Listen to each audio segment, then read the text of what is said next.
اور آپ کی مظہریت کا عروج ہے کہ اتنا بڑا عروج کہ جہاں پر بمقام کے رسیدی نہ رسد ہیچ نبی، جہاں کوئی بھی نہیں پہنچ سکا وہاں نبی پاک صلی اللہ علیہ وسلم یہ تینوں شانوں کا عروج اس معراج میں ظاہر کیا گیا، اور یہی فلسفہ معراج ہے۔ سبحان اللہ، ماشاءاللہ، بہت شکریہ ماشاءاللہ۔ معزز خواتین حضرات، یہ تھے استاد العلماء والفضلاء علامہ مفتی محمد اشفاق صاحب، جو اپنے مخصوص انداز میں آپ کو انتہائی مختصر وقت میں فلسفہ معراج کی غرض و غایت بتا رہے تھے، سمجھا رہے تھے۔ ہمارے دوسری شخصیت جو خطیب العصر ہیں، اور اللہ پاک نے بولنے کا، جیسا کہ میں نے پہلے پروگرام کے شروع میں عرض کیا کہ بے مثال ہنر عطا فرمایا ہے۔ الحمدللہ ثم الحمدللہ، اللہ پاک کا بہت بڑا شکر ہے کہ ایسی فاضل نوجوان ہستی اہل سنت کا سرمایہ اور افتخار ہیں۔ میری مراد جناب صاحبزادہ خورشید عالم صابری صاحب، حضور آپ فلسفہ معراج النبی صلی اللہ علیہ وآلہ وسلم کو اپنی ریسرچ کی روشنی میں کس نظر سے دیکھتے ہیں؟ اعوذ باللہ من الشیطان الرجیم، بسم اللہ الرحمن الرحیم،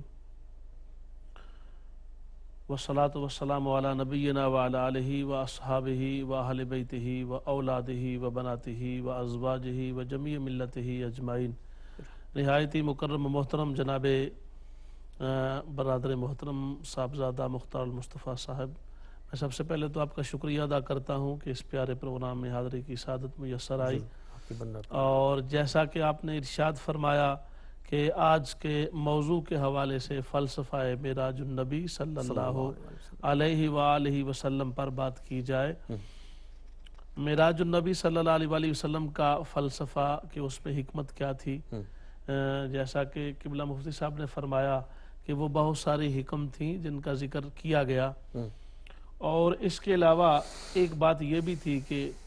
معراج النبی صلی اللہ علیہ وسلم کے اس عظیم سفر سے پہلے ہی وہ دور گزرا جس دور میں آقا صلی اللہ علیہ وآلہ وسلم اپنے خاندان کے ساتھ شیب ابی طالب میں 7ویں سال سے لے کے 10ویں سال کے آغاز تک، 10ویں سال تک شیب ابی طالب کی گھاٹی میں معصور رہے۔ کفار نے، قریش نے آپ کا بائیکاٹ کیا، بلکہ پورے خاندان کا ساتھ بائیکاٹ کیا، اور یہ آپ نے مشقتیں اور تکالیف اسلام کے لیے برداشت فرمائیں۔ بالآخر وہ سارا سلسلہ ٹوٹا اور بائیکاٹ ختم ہوا، اور اس ایک جو سلسلہ تھا مسلسل سختی کا، اس میں آسانی قدرے پیدا ہوئی، مگر اس کے ساتھ ہی جناب حضرت خدیجۃ الکبریٰ کا اور حضرت ابو طالب کا انفصال ہو گیا۔ تو اس سے کیا ہوا کہ وہ جو ظاہری سہارے تھے، مادی سہارے زندگی کے اندر، وہ مادی اور ظاہری سہارے نہ رہے، اور اس سے نبی پاک صلی اللہ علیہ وآلہ وسلم کی طبیعت مبارکہ پریشان رہنے لگی، اور طبیعت کے اندر ایک ملال کی کیفیت تھی، اور زمین پر دنیا میں کوئی ایسا رشتہ نہیں تھا جو سرکار صلی اللہ علیہ وآلہ وسلم کو اس محبت، اس پیار اور شفقت کے ساتھ آپ کی حوصلہ افزائی کر سکے یا کرے، کیونکہ جتنے غلام تھے ان کا درجہ تو ایک غلام کا درجہ تھا، وہ سیدنا صدیق اکبر ہوں یا جناب سیدنا عمر فاروق اعظم ہوں یا جناب عثمان غنی ہوں، حضور مولا کائنات ہوں، تو ہر ایک کا درجہ تو اس اعتبار سے غلام کا درجہ ہے۔ کوئی بھی ایسا نہیں ہے جو دست شفقت کی کیفیت میں آقا صلی اللہ علیہ وآلہ وسلم کو آپ کی ڈھارس بندھائے۔ اور پھر دوسری بات یہ ہوئی کہ حضرت ابو طالب کی وجہ سے وہ جو ایک ویٹو پاور یوز کرتے حضرت ابو طالب قریش کے ماحول میں، تمام سرداران مکہ میں وہ ویٹو پاور جو آپ کے حق میں یوز ہوتی تھی وہ ختم ہو گئی۔ اس سے ان کو کوئی بھی آپ کے خلاف سازش کرنا یا آپ کے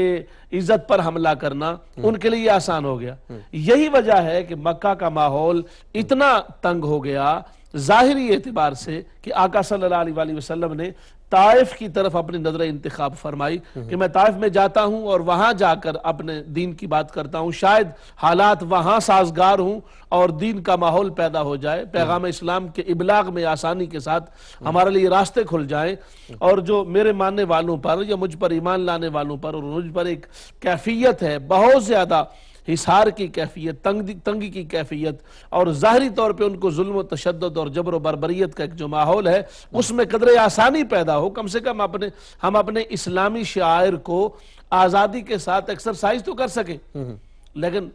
وہ احادیث مبارکہ بڑی واضح ہیں کہ جب آپ طائف میں گئے ہیں تو وہاں کے لوگوں نے، وہاں کے بڑے لوگوں نے، سرداروں نے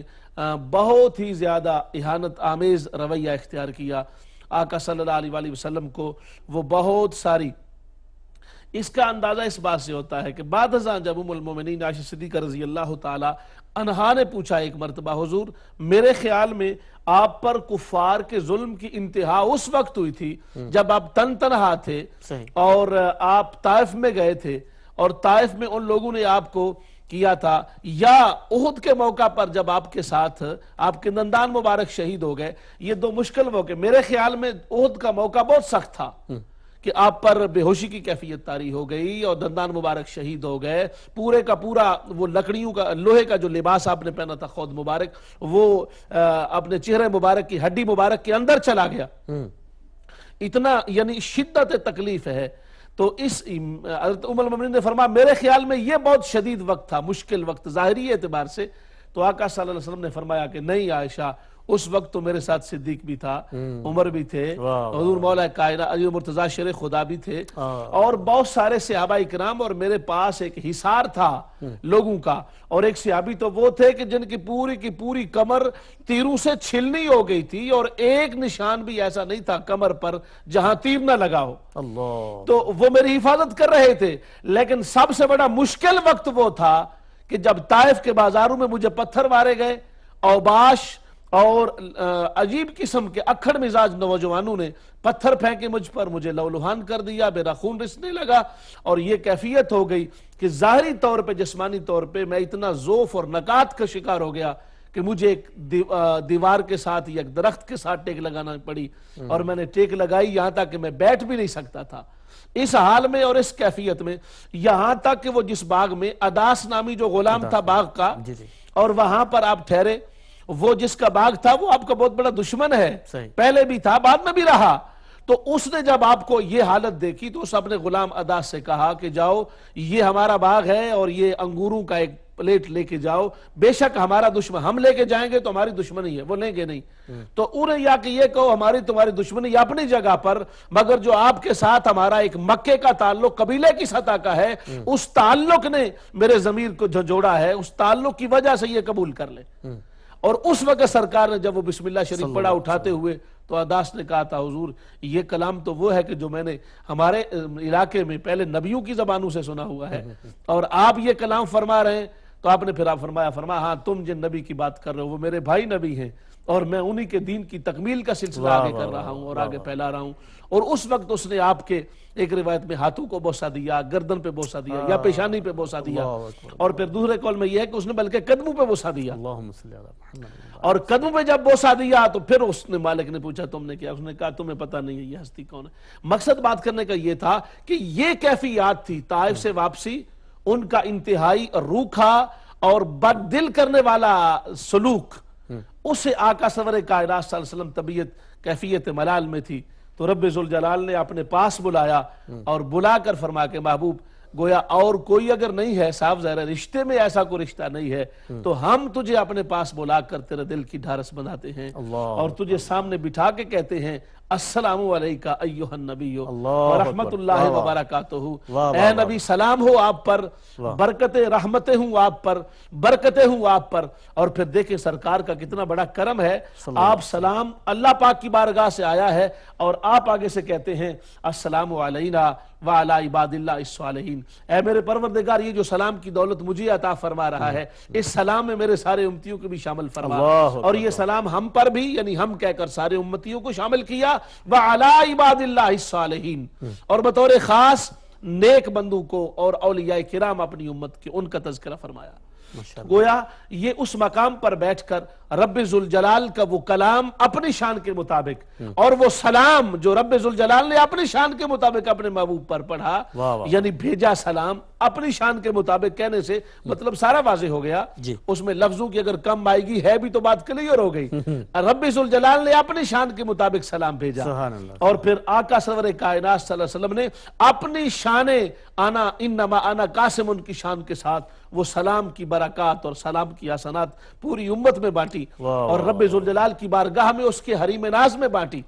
تو یہ وہ ایک یعنی حکمتوں میں سے اور وجوہات میں سے. فلسفہ کا معنی یہ کہ کیوں معراج ہوئی؟ مقصد یہ کہ اس میں سے ایک حکمت یہ بھی تھی کہ اپنے محبوب کو اپنے پاس بلا کر ان محبت بھرے کلمات کا اظہار، سلام کی بارش، تحیات و درود کے وہ تحفے اور وہ انمول گجرے رب ذوالجلال نے اپنی شان کے مطابق اپنے محبوب کو اپنی شان کے مطابق سامنے بٹھا کر اس مقام پر جہاں مقام نہیں ہے، اس جگہ پر جہاں جگہ نہیں ہے، اس وقت میں جہاں وقت نہیں ہے، اس قید میں جہاں قید نہیں ہے، ارے وہ مقام جو ساری زمانی اور مکانی قیودات اور حدود سے پاک ہے، وہاں بٹھا کر رب ذوالجلال نے فرمایا فَأَوْحَا إِلَىٰ عَبْدِهِ مَا أَوْحَا، وہاں رب ذوالجلال نے اپنے عبد خاص کے ساتھ کرم کے ساتھ یہ کرم فرمایا ہے اور وحی کی ہے، کلام کیا ہے، دیدار کروایا ہے، دیدار سے مشرف فرمایا ہے، دنا کا تاج دیا ہے، تدلہ کا صحرا پہنایا ہے، اور پھر کعبہ قوسین کی عظمتوں اور شانوں سے نوازا ہے، اور پھر او ادنا کے اس مقام اخرى اولیاء پر پہنچایا ہے جس پر حد ختم کر دی ہے۔ اتنی دنو کی حد کی ہے کہ محبوب تیرا قرب میری ذات کے ساتھ وہ قرب ہے، اس قرب کو کوئی قرب پا نہیں سکتا۔ اس قرب الہی کا صاف زیر ہر عبادت کا نتیجہ منتہا اور نتیجہ انتہائی کیا ہوتا ہے؟ قرب خداوندی۔ تو فرمایا معبود تیری شان یہ ہے کہ او ادنا، ہم نے تفضیل کا صیغہ کے ساتھ دنو کے تمام افراد جہاں ختم ہو جاتے ہیں وہاں معبود تیری شان کا آغاز ہوتا ہے۔ تو گویا علم کی دنیا بھی اسے ناپنا چاہے تیری شان کو ناپ نہیں سکتی، تیری عظمت کا احاطہ نہیں کر سکتی۔ ہم اپنی شان الوہیت کے ساتھ اس درجہ اور مرتبہ کہنے کے لیے، ورنہ رب تو مرتبے کا محتاج نہیں ہے، اور تجھے محبوب شان محبوبیت کے ساتھ وہ شان عطا کر دی ہے کہ اب تیری شان کا احاطہ کرنا کسی کے بس کی بات نہیں ہے۔ تجھے اتنا اونچا کیا ہے، اتنا بلند کیا ہے، اتنا رفیع کیا ہے، اتنا عظیم بنایا ہے، اتنی علو مرتبت کی شان عطا فرمائی ہے، اب دنیا ورت حیرت میں گم رہ جائے گی، کائنات کی حدیں جہاں ختم ہو جائیں گی محبوب تیری شان کا احاطہ وہاں پر بھی نہیں۔ سبحان اللہ، سبحان اللہ، ماشاءاللہ ماشاءاللہ، جزاک اللہ خیر حضرت۔ اللہ تعالیٰ آپ کے علم میں، عمل میں، اور اس جو زبان کی خوبصورتی ہے، تاثیر ہے، جو مٹھاس ہے، اس میں مزید برکتیں عطا فرمائے، آمین ماشاءاللہ۔ ہمارے اگلے معزز مہمان حضرت علامہ صاحبزادہ محمد یونس مصباحی صاحب، ان کی خدمت میں بڑے ادب کے ساتھ میں گزارش کروں گا کہ وہ فلسفہ معراج النبی صلی اللہ علیہ وآلہ وسلم پر اپنی گفتگو فرمائیں۔ بسم اللہ الرحمن الرحیم، نحمدہ و نصلی علی رسولہ الکریم وعلی آلہ واصحابہ اجمعین، اما بعد فاعوذ باللہ من الشیطان الرجیم، بسم اللہ الرحمن الرحیم، وما جعلنا الرؤیا التي اریناک الا فتنة للناس، صدق اللہ مولانا العظیم۔ مختار مصطفیٰ صاحب، میں آپ کا شکر گزار ہوں اور امہ چینل کے منتظمین کا کہ آپ نے مجھے رسول اکرم علیہ السلام کے معراج کے موقع سے کچھ معروضات پیش کرنے کے لیے مدعو کیا۔ اللہ تعالیٰ مجھے حق کہنے، سب کو حق سننے، اس پر عمل کرنے کی توفیق عطا فرمائے، آمین۔ رسول اکرم علیہ السلام کو اللہ تبارک و تعالیٰ نے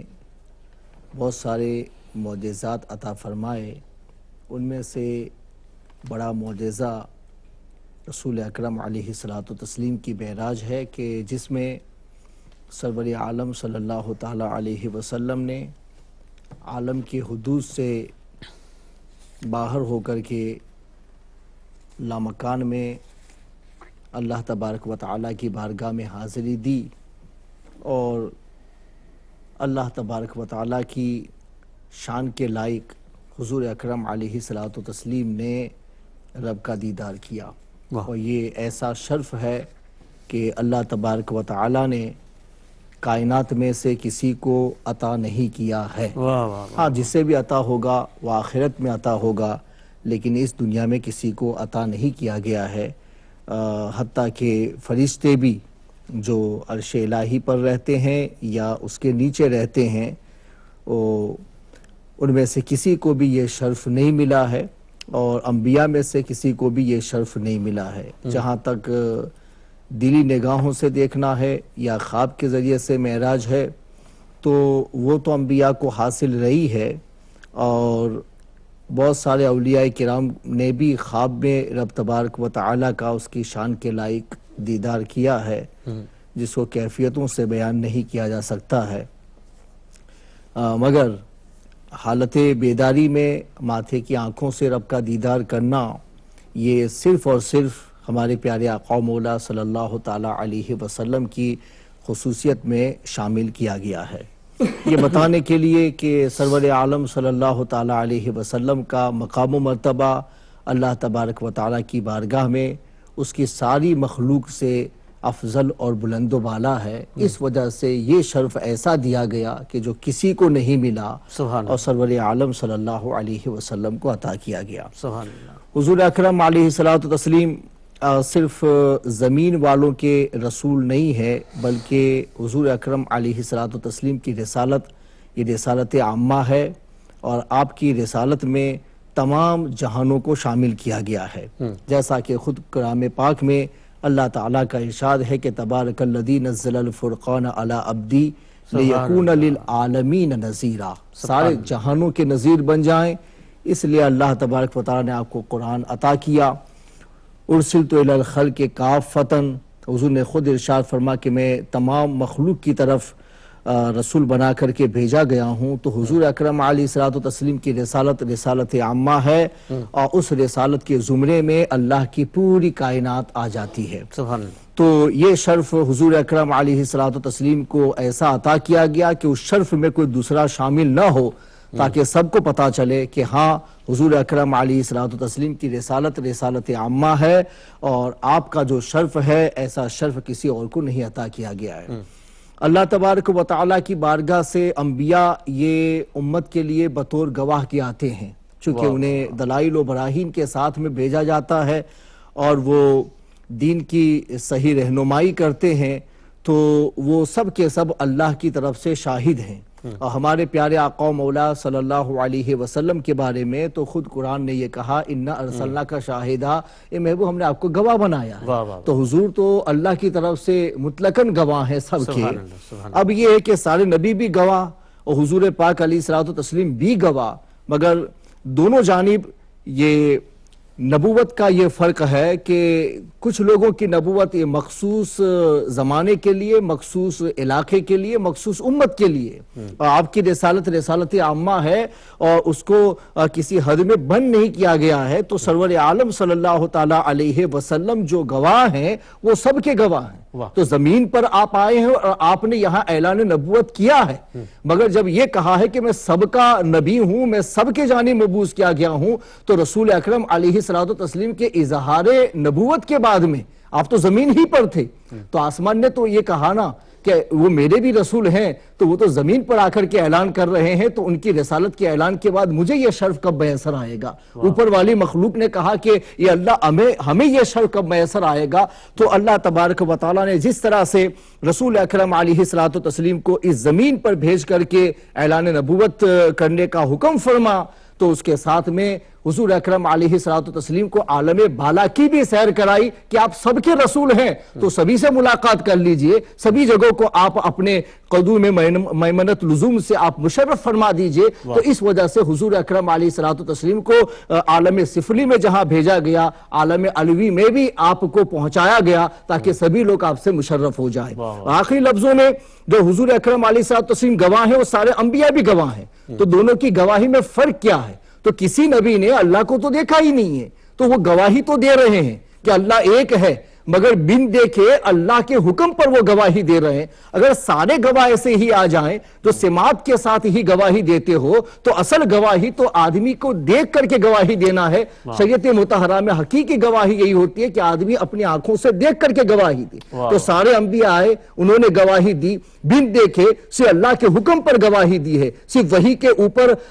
بھروسہ کر کے گواہی دی ہے۔ اور سرور عالم صلی اللہ علیہ وسلم بھی اگر اپنی گواہی سے اسی طور پر دے، تو یہ تو سارے گواہ اللہ کے جو آئے ہیں دنیا میں، وہ سب کے سب سماعت کے ساتھ گواہی دے رہے ہیں کہ جو مجازن ہے اور اسے حقیقتاً گواہی نہیں کہا جاتا۔ حقیقتاً گواہی یہ کہ آدمی خود دیکھے اور اس کے بعد اس کا گواہ بنے۔ تو اللہ تبارک و تعالیٰ نے سرور عالم صلی اللہ تعالیٰ علیہ وسلم کو یہ شرف عطا فرمایا کہ محبوب آپ مجھے بھی دیکھ لو اور میرے ایک ہونے کی گواہی دو، جنت و جہنم کو بھی اپنی آنکھوں سے دیکھ لو اور اپنی امت کے سامنے آنکھوں سے دیکھی ہوئی گواہی دو، تاکہ آنکھوں سے دیکھے ہوئے گواہ کے بعد کسی اور گواہ کی حاجت ہوتی ہی نہیں ہے، چونکہ وہ حقیقی گواہی ہے۔ تو میرے محبوب تو آخری نبی بن جائے، تو خاتم النبیین ہو جائے، تیرے بعد کسی نبی کو آنا ہی نہیں ہے، لہٰذا میں اپنے جلوے بھی تجھے دکھا دیتا ہوں اور عالم علوی کے سارے جلوے آپ کو دکھا دیتا ہوں، تاکہ آپ کی گواہی یہ عینی گواہی ہو جائے اور اس کے بعد کسی اور کی گواہی نہ ہو اور کسی اور کی حاجت بھی نہ رہے۔ اس لیے اللہ نے خاتم النبیین کا اعلان بھی فرما دیا ہے۔ یہ ایک اس کے پیچھے فلسفہ ہے کہ جس کی وجہ سے سرور عالم صلی اللہ علیہ وسلم کو اللہ تبارک و تعالیٰ نے اس معجزے سے شرفیاب فرمایا۔ واہ واہ، معزز خواتین ذات، مقام قاب قوسین پر رب نے اپنے پیارے مصطفیٰ صلی اللہ علیہ وآلہ وسلم کو اس شان سے شرف کلام عطا فرمایا، سبحان اللہ، کہ ایک طرف رب اپنے پیارے حبیب صلی اللہ علیہ وآلہ وسلم کا سمیع و بصیر تھا، اور دوسری طرف مصطفیٰ کریم صلی اللہ علیہ وآلہ وسلم اپنے رب کے سمیع و بصیر تھے، اور جیسا کہ حضرت نے فرمایا کہ درمیان میں کوئی پردہ بھی حائل نہ تھا۔ یہ ہے ہمارے مصطفیٰ کریم صلی اللہ علیہ وآلہ وسلم کی شان، اور اس کو اگر ہمیں کاشف کی نظر دیکھیں تو سمجھ یہ آتی ہے کہ بلغ العلا بکمالہ، کشف الدجا بجمالہ، حسنت جمیع خصالہ، صلو علیہ وآلہ۔ حضرت سعدی شیرازی رحمۃ اللہ علیہ نے ایسے نہیں کہہ دیا کہ صلو علیہ وآلہ بلغ العلا بکمالہ کشف الدجا بجمالہ۔ معزز خواتین حضرات، آئیے حضور کی بارگاہ بے کس پناہ صلاۃ والسلام کا نذرانہ پیش کریں۔ دو عالم کے آقا سلام علیکم، نوید مسیحا سلام علیکم، تیرے نور سے ہے ہر ایک حسن پیدا، تیرے حسن پر ہے خدا خود بھی شہدا، تیری ذات اقدس میں کونن ہے حکم، دو عالم کے آقا سلام علیکم، نوید مسیحا سلام علیکم۔ آقا گرے تو تمہارے کرم نے سنبھالا، تمہاری عطا نے دو عالم کو پالا، خدائی کا مطلوب و مقصود ہو تم، دو عالم کے آقا سلام علیکم، دو عالم کے آقا سلام علیکم۔ اسی پیارے مصطفیٰ مجتبیٰ طٰہٰ کی شان والے پیارے حبیب صلی اللہ علیہ وآلہ وسلم کی جو شان معراج ہے، اس کو اپنے مخصوص انداز میں بتانے کے لیے، اپنے پیارے سے انداز میں فلسفہ معراج سمجھانے کے لیے میں بڑے ادب سے ملتمس ہوں، گزارش کرتا ہوں مفسر قرآن، شیخ القرآن حضرت علامہ محمد طیب نقشبندی صاحب کی خدمت میں کہ وہ اپنی ارشادات عالیہ سے ہمیں محسوس فرمائیں۔ نحمدہ ونصلی ونسلم علی رسولہ الکریم، اما بعد، فاعوذ باللہ من الشیطان الرجیم، بسم اللہ الرحمن الرحیم، ثم دنا فتدلی فکان قاب قوسین او ادنا، سبحان اللہ، فاوحی الی عبدہ ما اوحی، ما کذب الفؤاد ما رأى افتمارونہ علی ما یری، ولقد رآہ نزلۃ اخری عند سدرۃ المنتہی جنۃ المأوی، سبحان اللہ، اذ یغشی السدرۃ ما یغشی ما زاغ البصر وما طغى، اللہ، لقد رأى من آیات ربہ الکبریٰ، واہ واہ واہ واہ، صدق اللہ العظیم۔ سبحان اللہ، ماشاء اللہ۔ فقال اللہ تبارک و تعالی فی کلامہ ان اللہ ملائکتہ یصلون علی النبی یا ایہا الذین آمنوا صلوا علیہ وسلموا تسلیما، اللہم صل علی سیدنا و مولانا محمد وعلی آل سیدنا و مولانا محمد وبارک وسلم۔ انشاءاللہ۔ میں بھی مشکور ہوں کہ آج کی اس مبارک محفل میں جو امہ چینل نے رسول اکرم صلی اللہ علیہ وآلہ وسلم کے معجزہ معراج کے حوالے سے منعقد کی ہے، مجھے شمولیت دی گئی ہے۔ اللہ تعالیٰ مجھ گناہ گاروں سے آکار انسان کی بھی حاضری قبول و منظور فرمائے، آمین۔ اور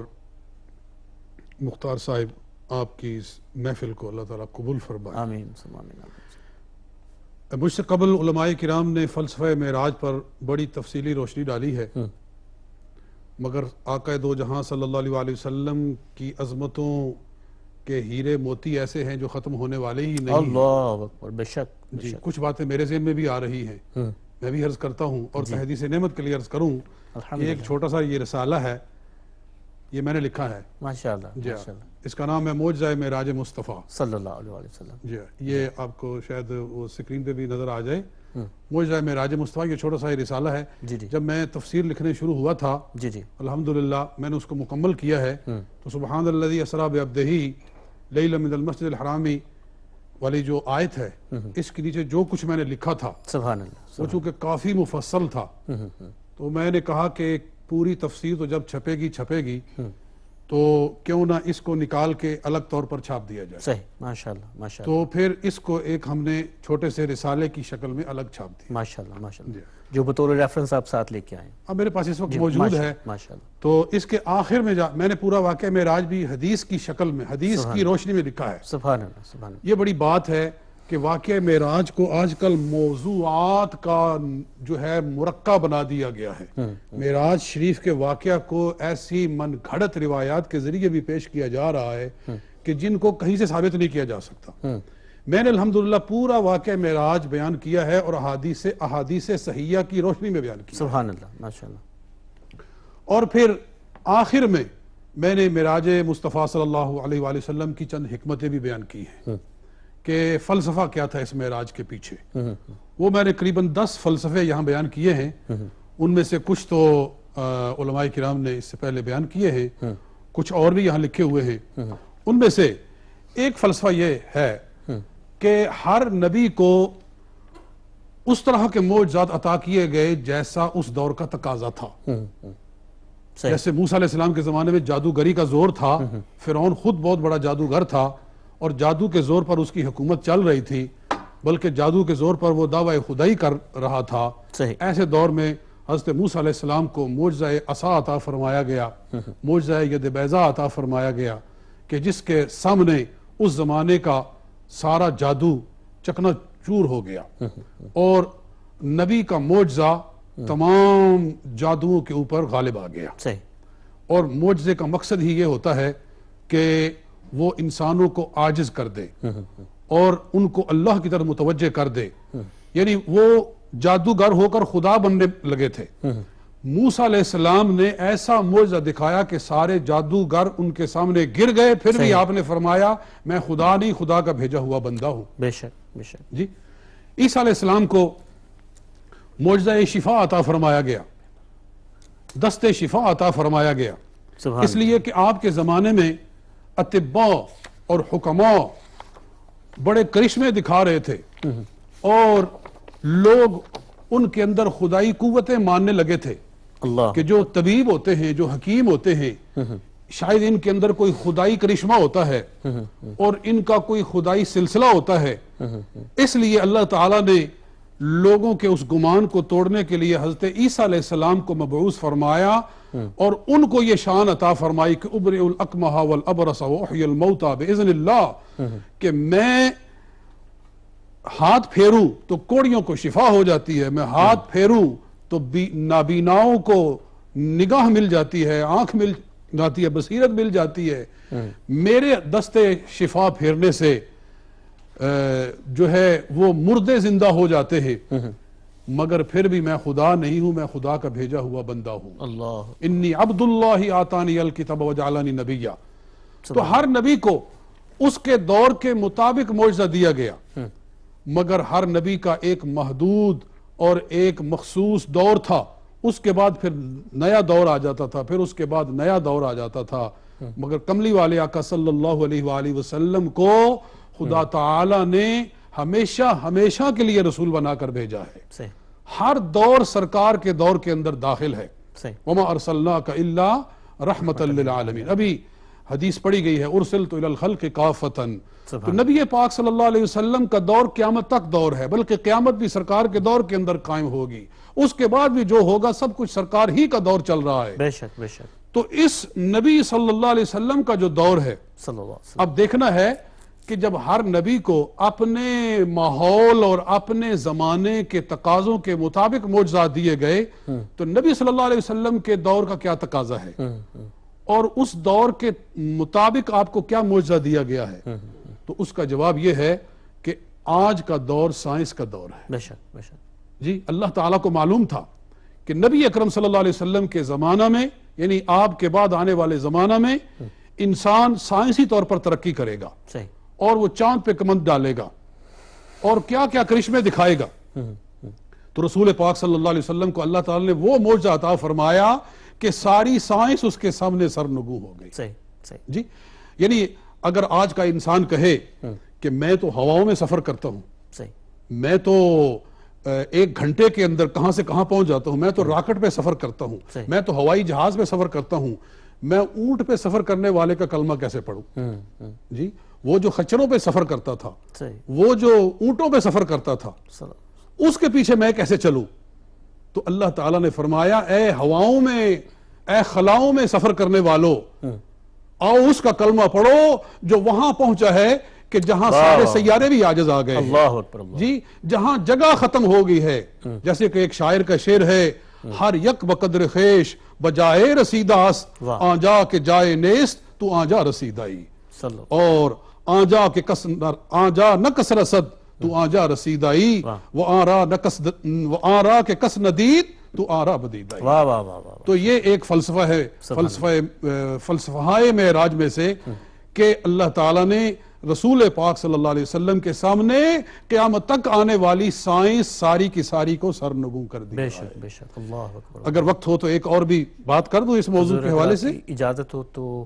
بریک لے لیں، اس کے بعد پھر انشاءاللہ سلسلہ کلام، چونکہ آج کم و بیش 1 بجے تک ہماری یہ محفل رنگ و نور چلتی رہے گی. معزز خواتین حضرات، ایک چھوٹی سی بات میں کمپلائنس کے حوالے سے عرض کر دوں کہ ہمارے معزز علماء اکرام جو اور مشائخ اعظام جو کتابیں یہاں پہ لے کے آتے ہیں، ان کا مقصد ہرگز پروڈکٹس اور سروسز کو پروموٹ کرنا نہیں ہوتا، بلکہ ان کا مقصد آپ کی خدمت میں جو پوری اتھینٹسٹی کے ساتھ جو حوالہ جات ہمیں پیش کرنا ہوتا ہے، جو کہ یہ خالصتاً علمی ڈیبیٹ ہوتی ہے جس میں اس قدر حوالہ جات کو یاد رکھنا اور احادیث کو یاد رکھنا، پھر مختلف آیات کو یاد رکھنا تھوڑا سا مشکل ہو جاتا ہے. تو ہمارے علماء اکرام جو اپنے ساتھ کتابیں لے کے آتے ہیں، مقصد ان کی پروموشن نہیں ہوتا بلکہ وہ ان کو ایز اے ریفرنس استعمال کرتے ہیں. تو کمپلائنس کے حوالے سے بات میں نے آپ کی خدمت میں عرض کر دی. شاید کسی کو یہ مغالطہ ہو کہ علامہ صاحب نے کتاب دکھائی ہے تو شاید اس کو پروموٹ کریں، ایسی بات نہیں ہے. ایک ہی ہے. جی جی اچھا، اللہ تعالیٰ برکت عطا فرمائے. معزز خواتین حضرات، یہاں پہ ہم بریک لیں گے. بریک کے بعد انشاءاللہ آپ کی خدمت میں ہم دوبارہ حاضر ہوتے ہیں انشاءاللہ.